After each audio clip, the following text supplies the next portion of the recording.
looking at the exam, and then I'll open it up for discussion. So if you have any questions and such, we can talk for a while. Okay. So an example of a source that represents an intended discharge due to human activities is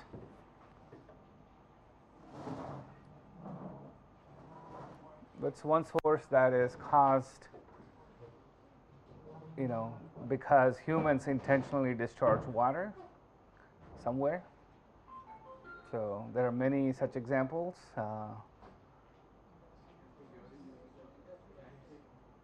Which one?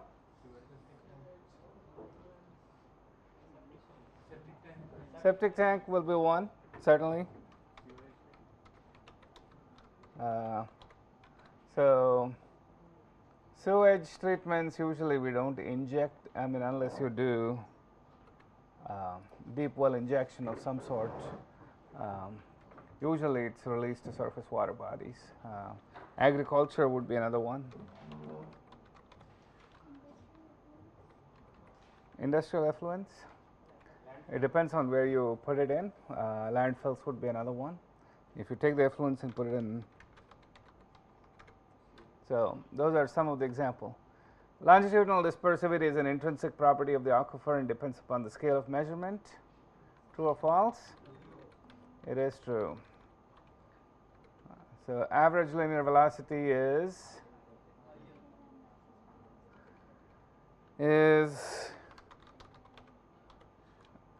greater than Darcys velocity. Higher than is fine. Most of you got this right. A couple of them had less than, so that was a problem. So what about this problem? The concentration of contaminant in water is 5 milligrams per liter. The aquifer is 100 meters thick. The hydraulic conductivity and gradient are 10 meters and 0.021 respectively, and the effective porosity is 0.24. Compute the mass flow rate.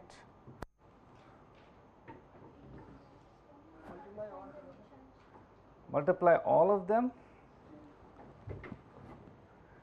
So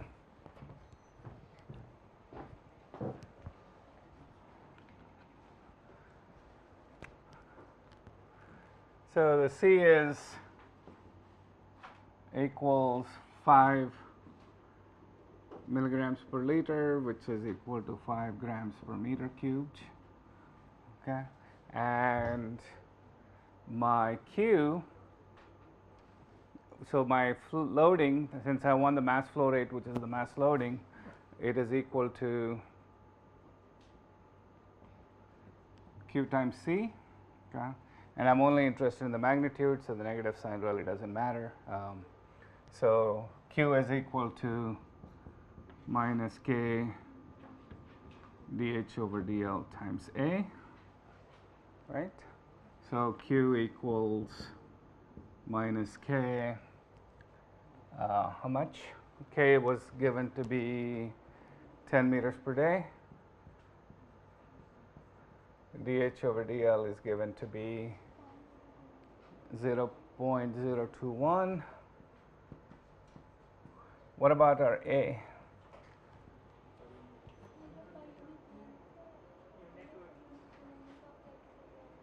So we have 100 meters thick.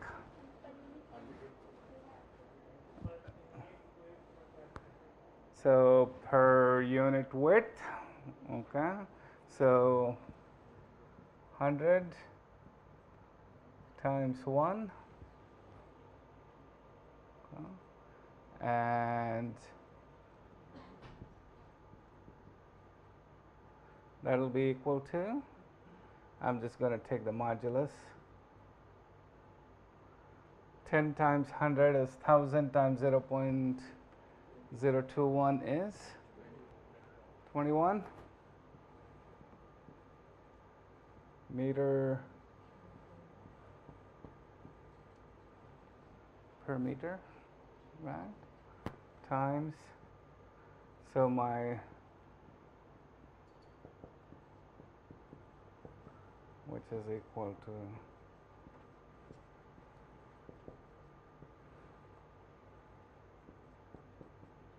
which is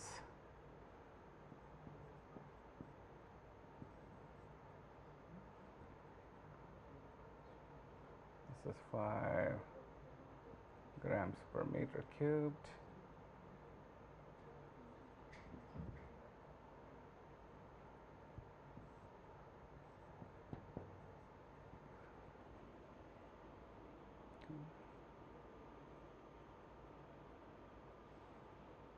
Why are we not using porosity?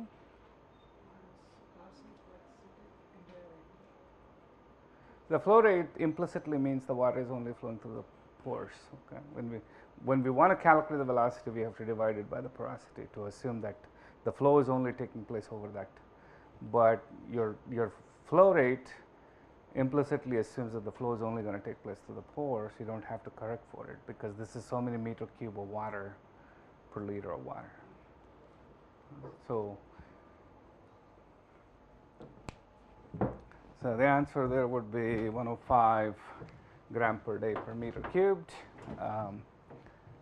According to Fick's law, the diffusive flux depends on what parameters?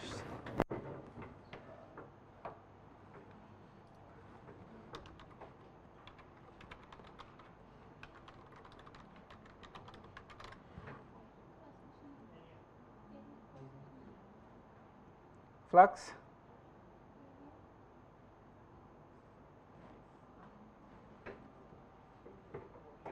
minus dA dc over dx. If you want to be a little bit picky,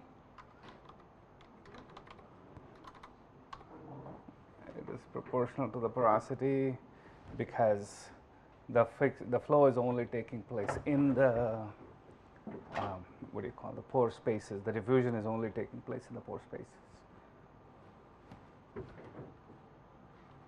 Right? If it's a diffusing loading or diffusive flow rate, then you would have the area of cross section put in there as well. Colloids can sometimes travel faster than conservative solids. True or false? It is true. 3 forces associated with movement of colloids and porous media are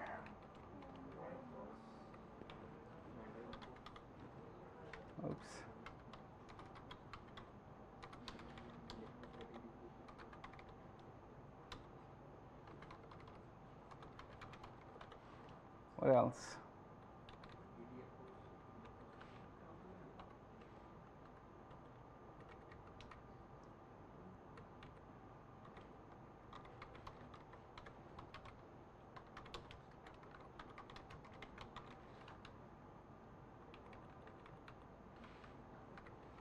And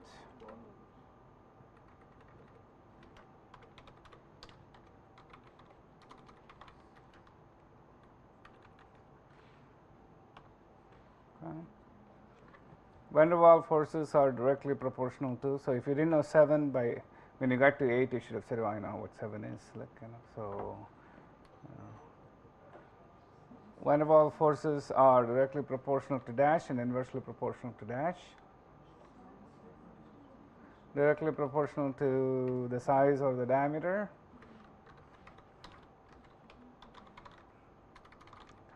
And inversely proportional to separation distance.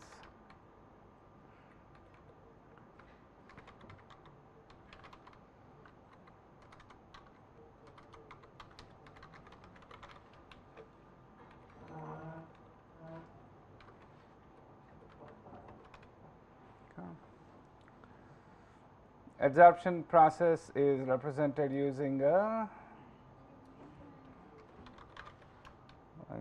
term. The Resource Conservation Recovery Act presents a cradle-to-grave approach for hazardous waste management. That is true. So, how many got all 10? 9? 8? 2 8 7s.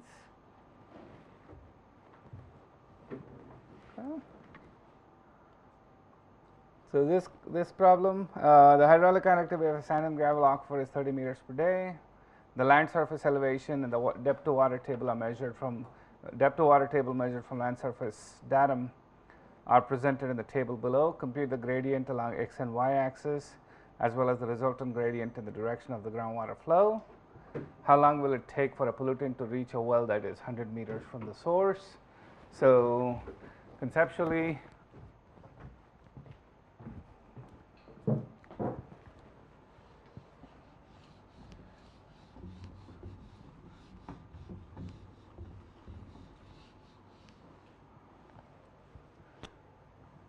that's my land surface datum, and there is the depth to water table.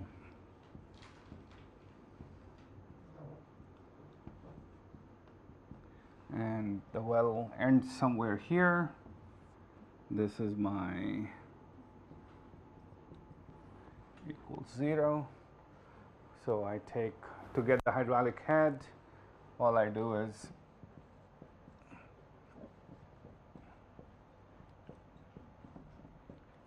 will be my hydraulic head. So once I get H1, H2, H3, then I can use the LM function in R and do H tilde x plus y are given, and that will give me the coefficients. The coefficient of x will be my gradient in the x axis, coefficient in the y will be the gradient in the y axis. So the answer is 30 minus 12.3 is 17.7. 31 minus 12.8. 31.8 minus 13.4. How much? 18.4. Right?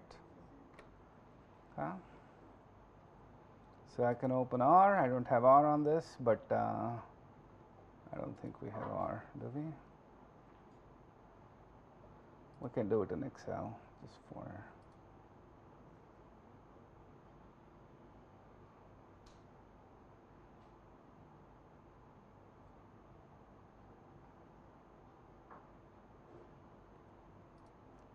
So my X, Y, and H. My X is 0, 15, 20.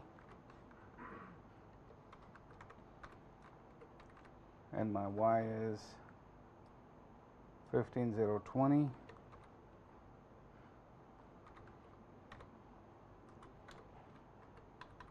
And my H is 12.3, 12.8, and 13.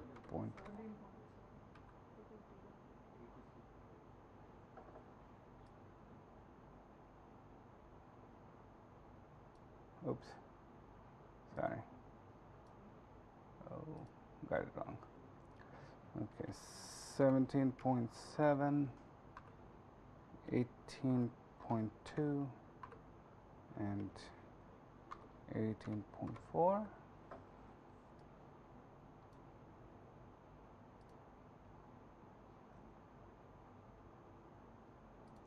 So go to Excel.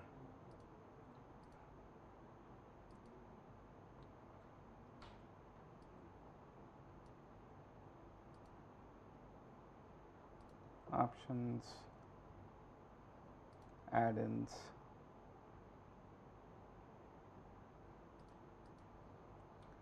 and add those two add-ins. And if you do, it will give you a data analysis toolbar. And if you go to regression, my Y is this, H, and my input range is X and Y. First ones are labels. It's going to put it in a new worksheet, that's fine. and it calculates the regression and gives you the coefficients 0.34 and 0.001. So my resultant is equal to square root of square plus square, and which means my gradient is in the positive direction, my flow will be in the negative direction, like in the opposite direction. So my flux, my Q equals minus K is 30 meters per day times that. So it's minus 1.04 meters per day. The negative sign simply says that it's moving in the direction of opposite of the gradient, and my V equals that divided by, or some number that you've assumed. Assume effective velocity of 0.35. You could have made any reasonable assumption there. So V absolute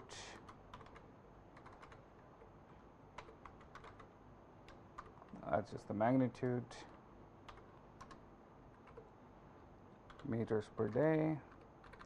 So travel time T equals 100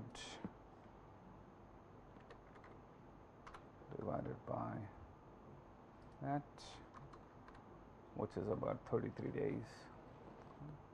Of course, if I change my porosity, I'll get a slightly different number, but that's within the order of, and when you report this result, don't report every decimal that's given to you.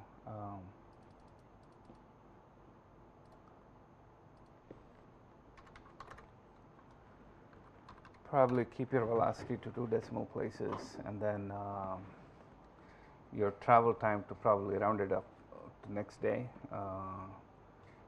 You certainly don't want to predict something like it takes 33.5 days, like, you know, it probably will never take 33.5 days. So you have to present these results properly. Okay. So how many of you got this one right? Got most of it right? Values are different, but same idea. Okay.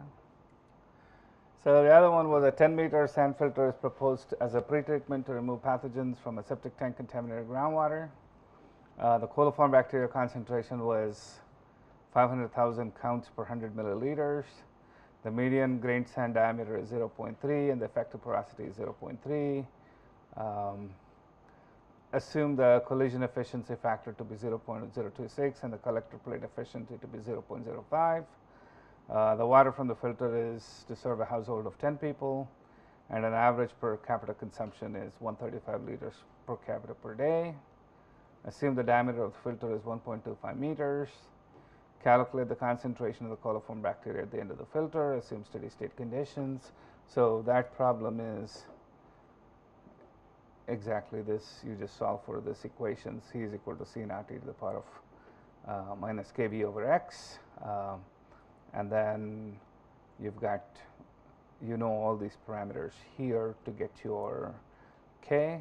And once you get your K, you plug it into this equation and solve for it, basically. So everything is given. It's just a straightforward plug and chug, and you will see an exponential decay through the filter, and whatever concentration comes out. So that's the basic Yao model that is still used to design filters to remove contaminants. So questions?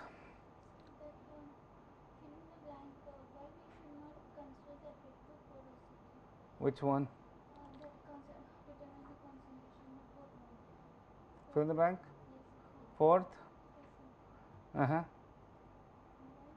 Because it's Q times C.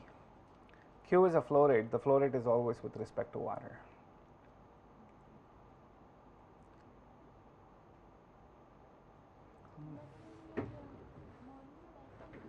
So what's flow rate?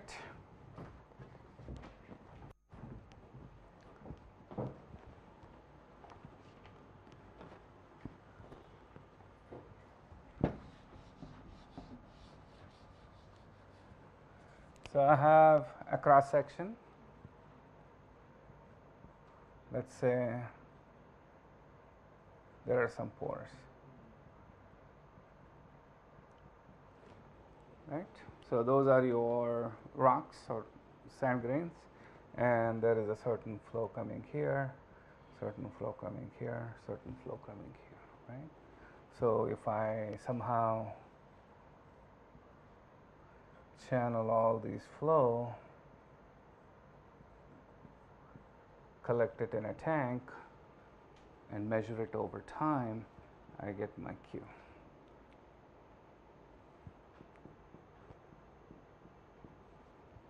Okay. So when I'm calculating my Q, all I'm interested in is the volume of water that's coming out. I'm not interested in knowing whether how fast is this water moving in this pore, which could be very different from the rate at which the water is moving in this pore, which is very different from the rate of water that's moving in that pore. They may move at different rates, but what I'm interested in is what is the total volume that's coming out of each of those pores that I'm collecting. So if you're doing flow rate, the flow rate is always volume of water per given time.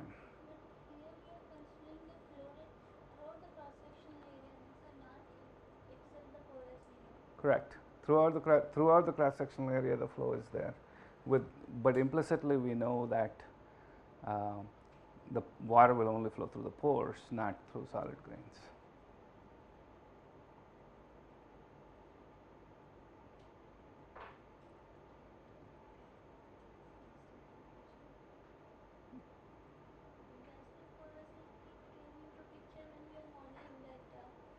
Velocity. Right. So Darcys Law basically said Q, right, equals minus K A dH over dx. Okay. This is the Q we want.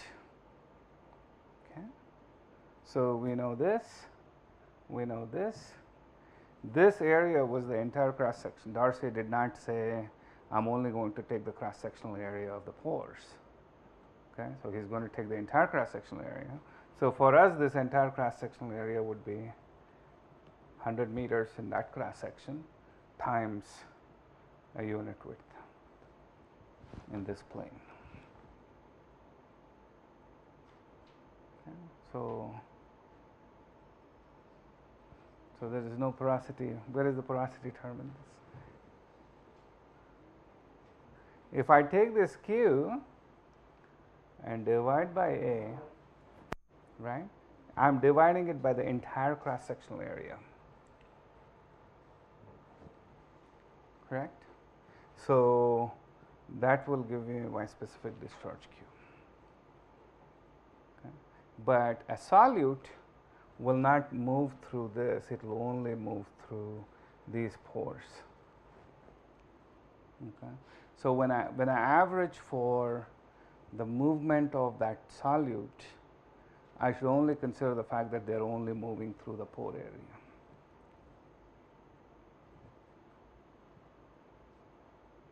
Right. But when I'm doing flow rate is the volume of water per given time. It's a scalar quantity. There is no vector term to that. So if you divide by porosity, you will increase your flow rate, which is not happening at this rate. There is only one set of flow rate that's coming. But the rate at which a pollutant or a dissolved substance is moving, this will represent an average over the entire cross section. If I take this Q divide by A, I'll get a velocity that's over the entire cross section. And I know fully well that that's not, because here the velocity is 0, there is no water flowing. Here the velocity is 0, here the velocity is finite. So I have to somehow account for the fact that the velocity, if I average over the pores, I will get the average linear velocity. In an individual pore, the velocity is going to be very different. Each of these pores will have a different velocity. So if I track a particle here, here, here, they are all here at the same time, but this particle may have traveled a longer distance or taken a longer time to get here. This particle may have taken a slightly shorter time. This particle may have taken even longer. So depending on, even if they all started at the same location, because of the tortuosity and the pores that they are traveling, they will take different times to get to this point. But at this point, they're all there at the same time. So they're all contributing to my flow. But since they took different times to come, the pollutant mass has also taken different times to come, right? So we are trying to find out how long did it take for that pollutant mass to move from the source to the distance. So that, since we can't go and measure what's happening at every individual pore, we'll say, okay, we'll take an average over the entire pores and call that the average linear velocity. So when we wrote our mass balance equation, we said accumulation equals plus or minus reactions, right? So the in and out for advection was Q times C minus Q of x plus delta x. Okay. But on the other hand, when we wrote dispersion, we said N d del C del C del x, okay, A. Because we are saying the diffusion is only taking place in the pores, it's not taking place in the grains. So this N implies that the diffusion is not taking place. And we are putting this N because we are averaging over the entire cross section. But here we don't put an N because a flow rate is a flow rate, it's just the water that's flowing.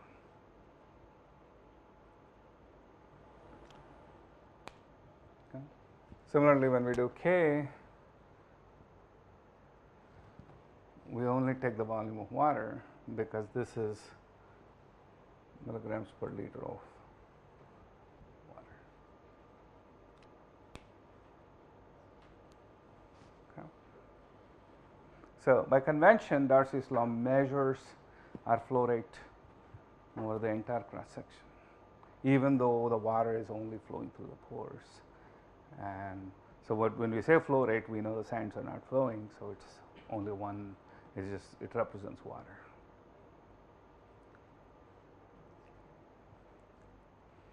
Okay. Other questions?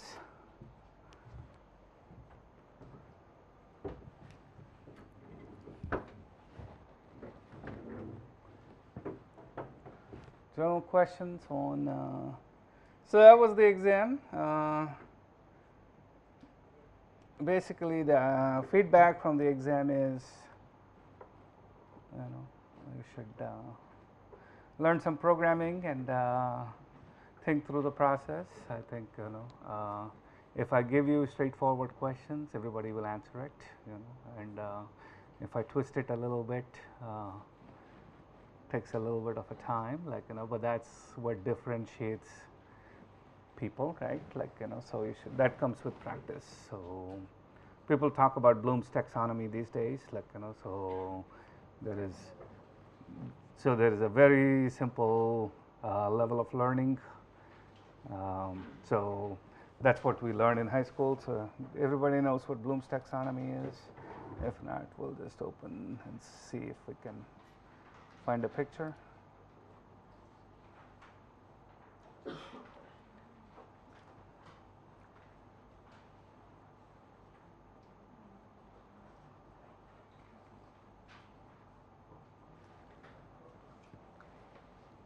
So while this is opening, any other questions related to modeling, related to anything? What are the basic concepts of So that's a good question. So the models we developed in this class, or we talked about in this class, are what are called deterministic models. Okay. When we do deterministic models, what we are assuming is we know everything. Okay. So we talked about advection, and we said, okay, here's an average linear velocity. We said we know that average linear velocity. We know hydraulic conductivity. We know gradients. So everything we measured without any uncertainty. Okay. Now, what could be some of the sources of uncertainty in groundwater models?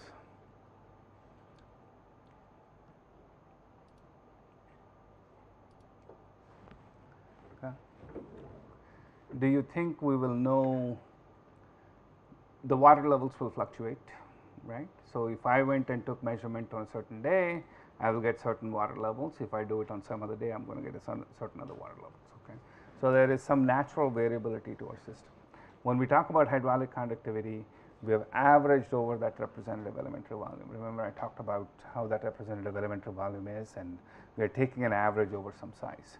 If I change that size, I'm going to get different set of pores, and that different set of pores will give you a different set of values. Okay. So what stochastic hydrology does, or stochastic subsurface hydrology does, is to say, how can we account for that variability? Okay. If we go with the stochastic descriptors or with the stochastic framework, what we developed here gives you the average, but it doesn't give you the variability associated with that average. So what stochastic theory helps us do is say, okay, we know what the average property is based on our best estimates of our hydraulic conductivity, best estimates of our dispersivity, so on and so forth, but we also recognize that all of these parameters have certain uncertainty to them. Okay. Uncertainty, there are two parts that comes to it. One is there is natural variability. Okay. In other words, we are not doing anything, but things will vary quite a bit. Okay. There is also uncertainty. Uncertainty is coming because we are not sure what that number is, because one, our measurement technique is not good, our instruments are not perfect, and also given the fact that I may not have measured everything that I need. Okay. So if there might be variability, but I'm only taken like 2 or 3 measurements, so it has not helped me characterize that variability. So there is uncertainty associated with it. So what stochastic hydrology does is it says, can we incorporate that? Can we use that as part of, or can we give a description? Because by giving crisp numbers like we just did, we are somewhat giving only not giving the full picture. If I say the average in this class in that exam was 80, and I don't give you the standard deviation, then you don't know what the range is, how did students perform. You can just say, on the whole, students did okay. Okay, but it has not. It didn't tell me what was the highest grade, what was the lowest grade, who did what. So that's what. So that additional descriptor is what stochastic hydrology does. The simplest form of stochastic hydrology is assume every parameter in your model to be uncertain and describe it using some probability distribution. Randomly sample from that probability distribution, make a model run. Randomly sample from that probability distribution, make a model run. Keep on doing this and construct a probability distribution function for your output, and that will be your uncertainty. From there you can say, okay, the mean value is this, the uncertainty is this, uncertainty is that. So that's the very basic idea. Now mathematics starts to quickly get complicated because your dispersion coefficient is made up of dispersivity times velocity. Okay, and your Darcy velocity is a function of hydraulic conductivity times gradient. Okay, so there could be interactions between these terms, so my hydraulic head is used to calculate both hydraulic conductivity as well as gradient. Then the error in that manifests because makes these two parameters correlated, and that kind of creates challenges. You know what I mean? So the mathematics quickly gets complicated, but the idea behind stochastic hydrology is we are only dealing with averages when we write mass balance equations. We want to somehow capture the uncertainty or the variability associated with it, and that's what the uncertainty analysis does. Okay. When we typically do modeling, we also do what's called as a sensitivity analysis. And what the sensitivity analysis does is you say, if I don't know my input very well, because I don't know my input very well, what is the uncertainty or what is the variability associated with my output? Okay. So the way we do sensitivity analysis, or one way to do sensitivity analysis, is to take your model, and we can take Darcys Law, for example.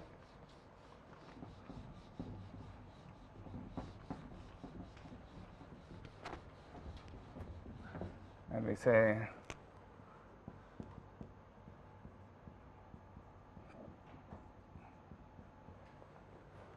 right? So that's the simplest form of Darcys Law. And we say, I don't know my hydraulic conductivity, it varies with an order of magnitude. Remember, I showed you the maps of saying, okay, sand and gravels have hydraulic conductivity in this range, shales have hydraulic conductivity in this range, so on and so forth. So this K is varies over some K min and K max. So at the very least, if I want to say this parameter is uncertain, I should at least know two values or a range. Okay. This is the least amount of information I need to describe uncertainty. A better descriptor of uncertainty is to say my K, and here is the density, follows some distribution. Okay. So it has a mode of this value, and the mean could be this value, whatnot, like, you know. But we can describe the uncertainty in K mathematically using a probability density function or a probability distribution function. Okay. CDF is nothing but, if I call this f of x,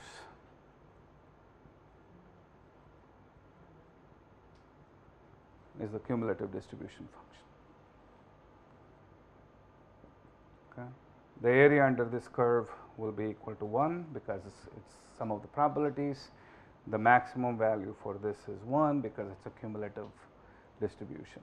Okay. So, and 50th percentile value will be a median value here for K. And so similarly for A, we can either have a range or a distribution. Okay. And for dH and dx, either we can have a range or a distribution. Okay. So if you have a range, what we do is we get three sets of values: lower limit, upper limit, baseline value. Okay. So this will be KL, KU, KM, AL, AU, AM, and then dH over dx L, dH over dx U, dH over dx M. Then we take these three values, plug it into that equation, and calculate Qm, which is the median. Okay. Then what we do is we keep this value aside. That's what I call the baseline value. Then what we're going to do is we're going to take KL, okay, stick that KL here, okay, keep these two at baseline values, and make a calculation. Okay. So what I calculate is Q, K, L. Okay. This is the Q corresponding to my K being the lower limit. Okay. Then what I do is I replace this KL with KU and make another run, make another model run, or make another calculation. Of course, these two are still in baseline values. So that will be QKU. Okay. So my absolute sensitivity coefficient is nothing but change in Q, which is my output, to change in K, which will be nothing but QKU minus QKL divided by KU minus KL. Okay. Similarly, if I want to know, this is for K, absolute sensitivity coefficient for A is nothing but delta Q over delta A, which will be KAU minus QAL divided by AU minus AL. Okay. And I can do the same thing for gradient or any other parameters. Okay. So for each uncertain parameter, I'm making 2 runs, and then initially I made 1 run with QM. So to do this, this is called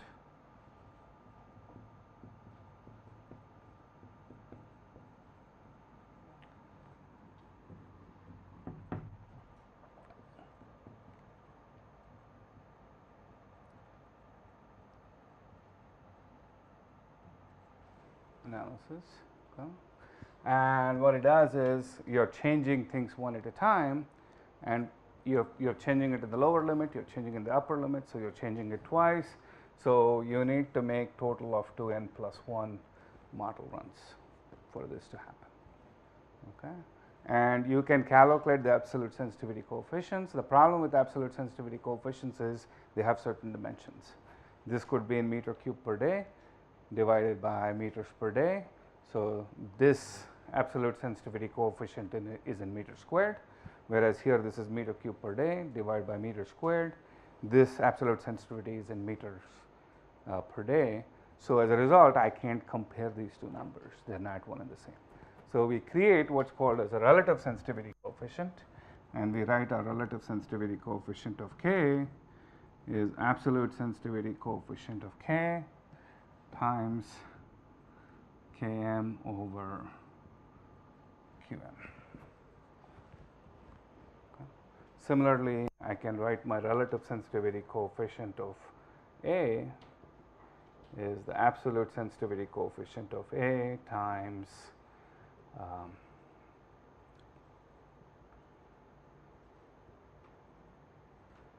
AM over Q. Okay.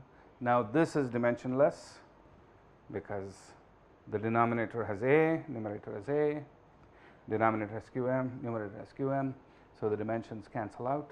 So this becomes a dimensionless number, so I can compare and use the magnitudes to rank.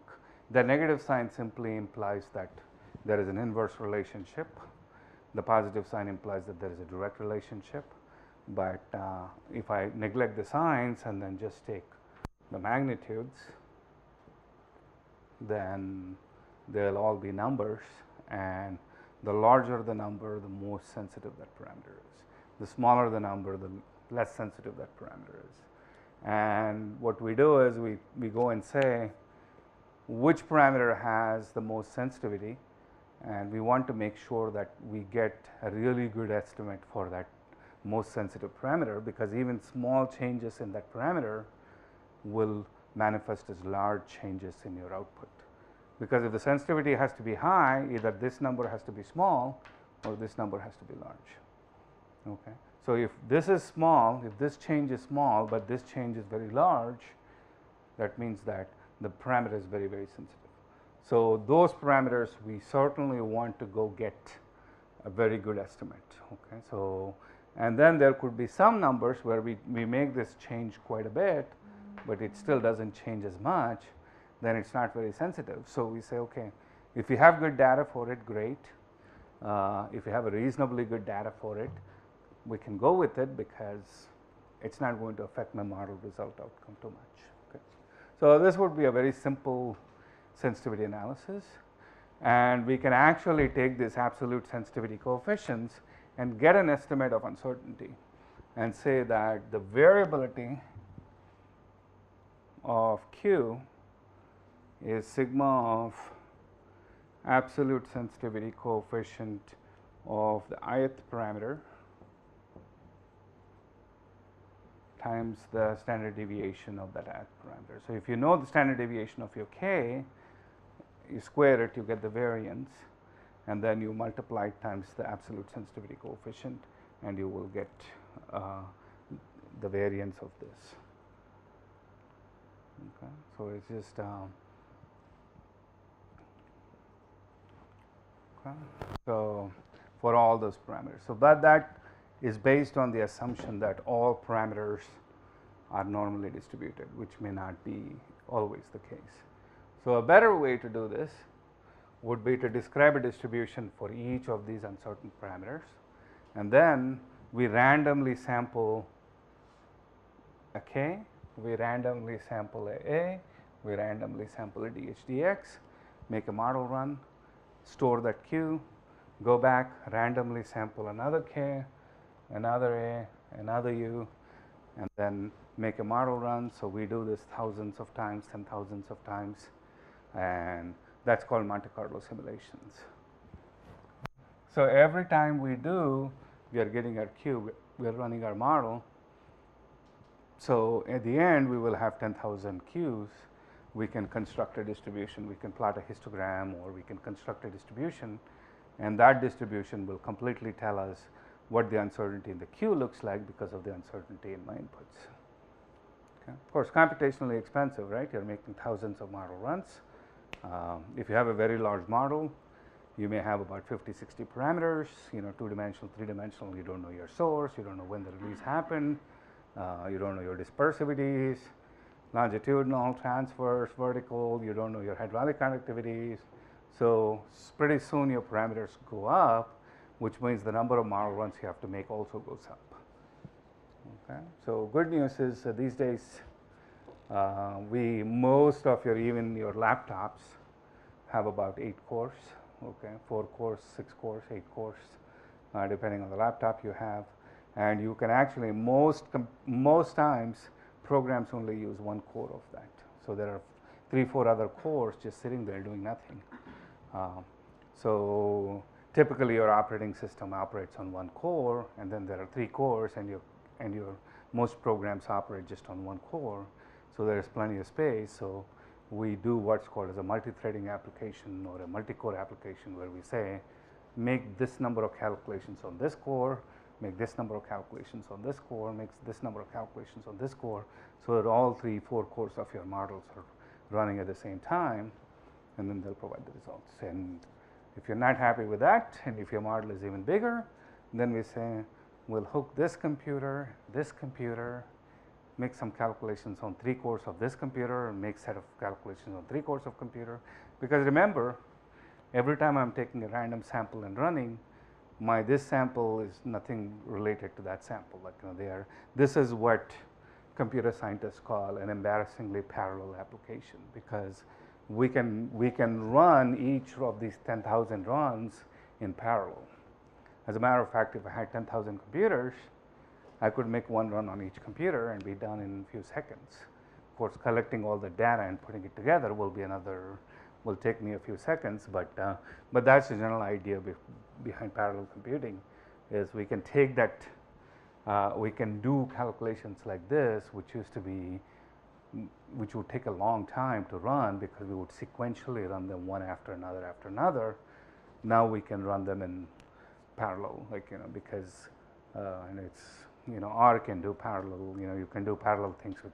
There are packages in R that will let you do parallel computing, but Linux-based machines have a lot of parallel computing capabilities. There are advanced Windows machines or Windows platforms that do allow for parallelization. Windows is not the best when it comes to parallelization, but there are things that Windows can do. Windows-based clusters are available. Microsoft Azure is one example where you can set it up, make all the runs in your cloud, and you can call a whole bunch of virtual machines and have your models run, and then grab everything back and put it together. So again, nothing has changed in terms of our models. Nothing has changed in terms of our fundamentals. It's just life has become a little easier to do these kinds of calculations, which otherwise was not possible a few years ago. So again, as I said, the advancements in groundwater transport modeling largely are not in the way our field has changed, a lot in the way we model things, but we can do a lot of different things now. We can collect data that we were not able to collect We are able to process data much more faster than we could. So that has opened up new avenues for things that we can do with these models. Like, before, you would just run the model and say, this is the result. Now I can run a model 10,000 times and say, this is the result, and this is the uncertainty associated with that result. So, so those are some of the things that are happening. We're coming back to Bloom's taxonomy. So this is how learning hierarchy goes, and it works well with groundwater models as well. So the first type of learning that we do is remembering. So, if you're in high school, if you're in kindergarten, they'll tell you tables, right? They teach tables in this country.